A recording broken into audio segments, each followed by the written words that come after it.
Am I the antagonist for calling CPS on my mother?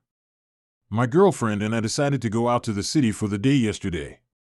We left the house maybe around 3 p.m.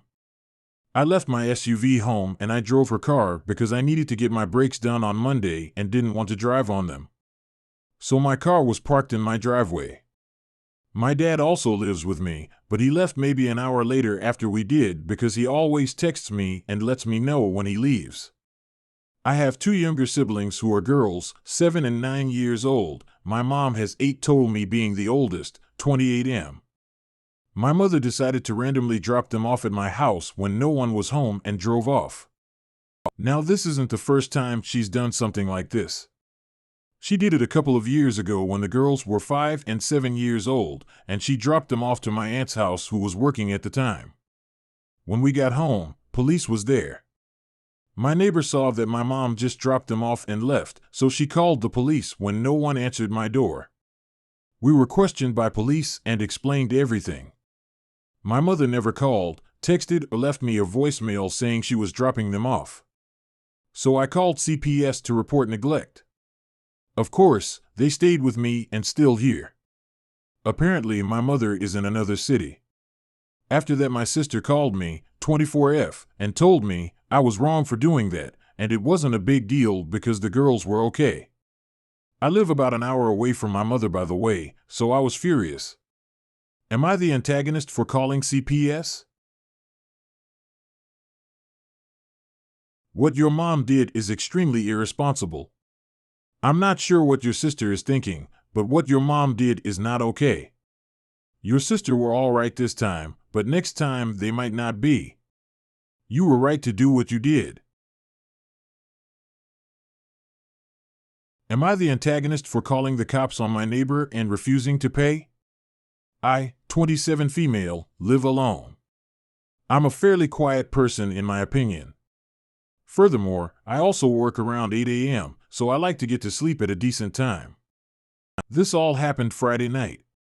It was around 8 p.m. when I started hearing super loud music and I didn't think much of it.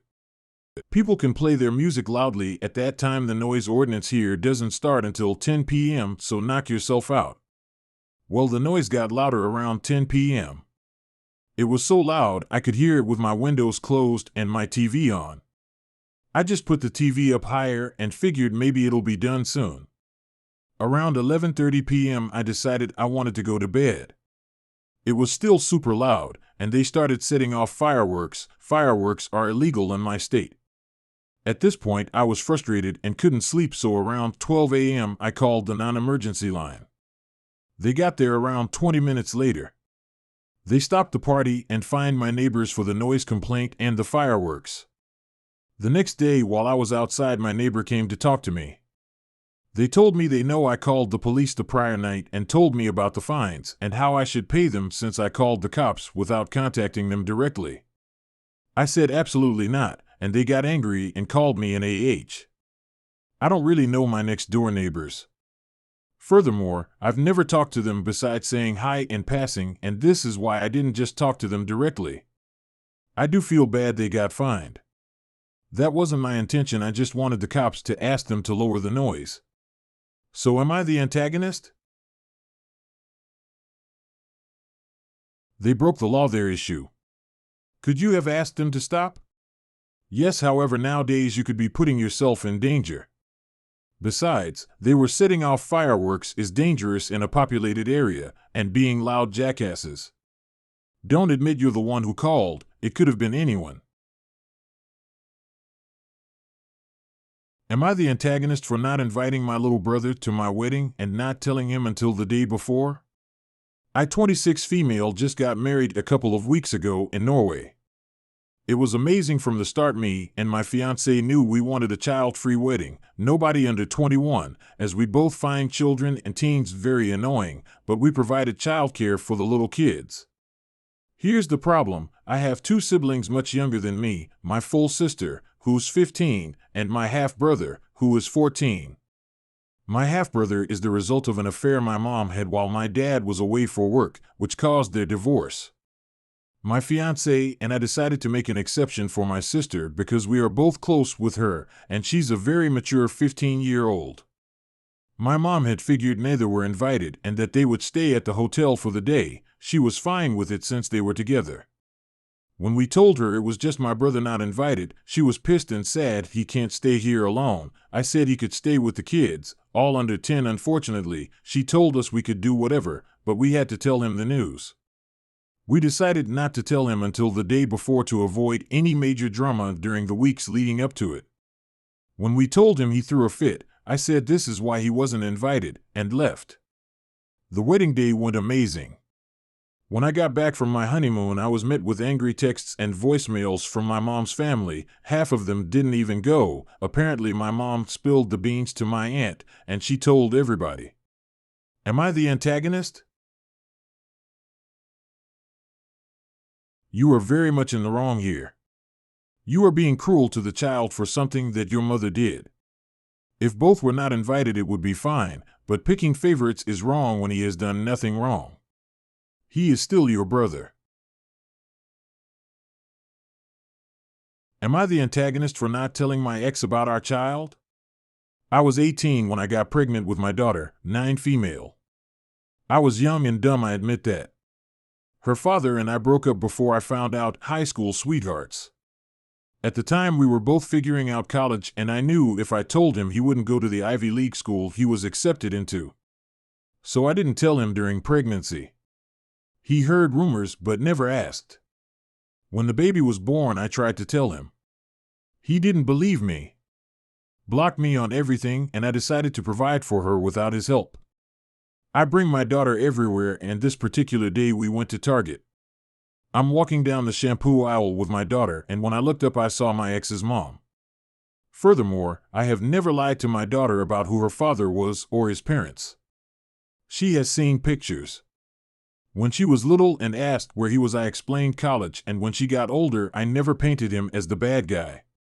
I've always told her mommy made adult decisions too young.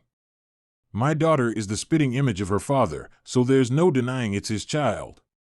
Once she saw her, she had a face like she knew something and asked me how old she was. She told me she had heard rumors but didn't think they were true. Once I told her I saw her face, put the connection together. I explained I wanted to contact him but didn't have a way to. I didn't bother telling her I tried when she was born. She understood and asked if she could tell him. I said of course. Apparently he's been living a couple of hours away, which is why I never ran into him, and they moved a few towns over. My ex called and invited me to his parents' house for dinner tomorrow with our daughter. Do I go? His new girlfriend is blowing up my social media, calling me an AH. She says I'm only telling him now, so they break up, and how I'm a horrible mother for not telling him sooner. As if I don't feel bad enough my daughter has missed out this long. My daughter wants to meet her dad. She understandably has questions. You tried to tell him, and he refused to listen. He didn't want to listen until it seems there was pressure from his mom to do so. You don't have to welcome him or his parents in you and your daughter's life, but it may be good for her to know her mother. Before introducing your daughter, I think you and your ex should decide on a plan on how to handle this situation, if you even want to have them meet, that is. I would also block his girlfriend. She has nothing to do with this. Am I the antagonist for not wanting to go to dinner after my boyfriend's friends removed me from their photo? I'm 36 weeks pregnant, and my boyfriend is really into drag racing. Occasionally we go up to the track to watch them and his friends, along with their girlfriends, attend. My boyfriend and his guy friends head off into the pits to look at cars and whatnot, so I stay on the bench with the girls. My feet are really swollen, it's super hot, and I'm dying a little, I feel like, and I'm ready to go home anyway. Well, the girlfriends all decided they want to take a group photo. They set it up so that all of are in the picture, and I'm seated at the end. We are getting ready to leave to go to dinner, and I needed to use the restroom, so I go. When I returned, my boyfriend mentioned he saw the group photo but was curious where I was in it. I told him I was sitting at the end. He showed me the photo they had posted, and they cropped me out of it. I was really hurt by this. My boyfriend ended up asking them why they took me out, and they told him that I didn't look like I fit in the picture. They were all dressed a certain way and I made the picture look off. That gutted me even more when he told me on the ride to the restaurant. I was near in tears and told him I didn't want to go in and wanted him to take me home. He was upset and told me not to take it so personally and that they weren't my friends anyway, and I could go just be with him. That hurt me even more, and I said a few mean words to him about choosing them over me. I ended up being taken home, and he's still mad at me. Am I the antagonist here? They did a hurtful thing. It's completely fair not to want to spend any more time with them. Your boyfriend should be taking your side. When people show you who they are, believe them. Am I the antagonist for picking my daughter's career for her? My daughter, 17 female, has always been a smart girl. She has a huge potential future available for her. She has the ability to become one of the greatest data scientists ever. It's an incredibly rewarding job for her, especially since technology is the way to go for the future and the country we live in is expensive. As a computer scientist myself, I've always loved my job. However, she does not want to be one.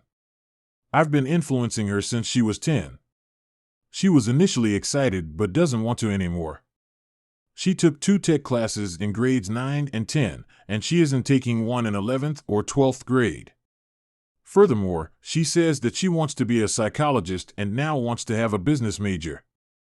I don't think it's a right fit for her, the former because she doesn't have the social skills needed to become a psychologist, she's autistic. Hell, she couldn't handle her brothers well, how is she supposed to deal with adults with psychological issues? The latter as well because it involves dealing with people that can be immature as hell. Also, she took a business course in grade 10, and she ended up not liking it, so why would she take an entire university program? Yesterday, we sat down and were looking at potential programs. She picked a few from Bachelor of Commerce programs. I tried pushing her to pick the Bachelor of Computer Science programs.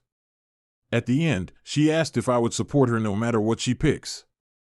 I laughed and told her not to give me a scare. So it's a no then? She asked. I told her that she can take her highlighter, highlight the programs she's interested in, and we can discuss. She said that I criticize every program that isn't tech-related. I tried convincing her that the tech field is a very rewarding field, and she is smart and capable, and then she snapped. She said that she doesn't care if it's a gold mine, and she's capable enough to handle it. She hates the computer tech field, and I've been forcing her to do it for a long time. She says it's her future, not mine, and not everyone wants to be a tech scientist. Furthermore, she asked how I feel if my father tried to push me to the law field since it's a rewarding job despite me having no interest in social sciences. Then she stormed out. At that point, I realized that I may have pushed her too hard. I just wanted her to have a bright future and no struggles, but I guess went about it the wrong way. You cannot force your daughter to live the life you want for her. She is an independent person who can make her own choice and forge her own path in life. By forcing her into things, you are just setting her up for unhappiness and a life full of resentment towards you.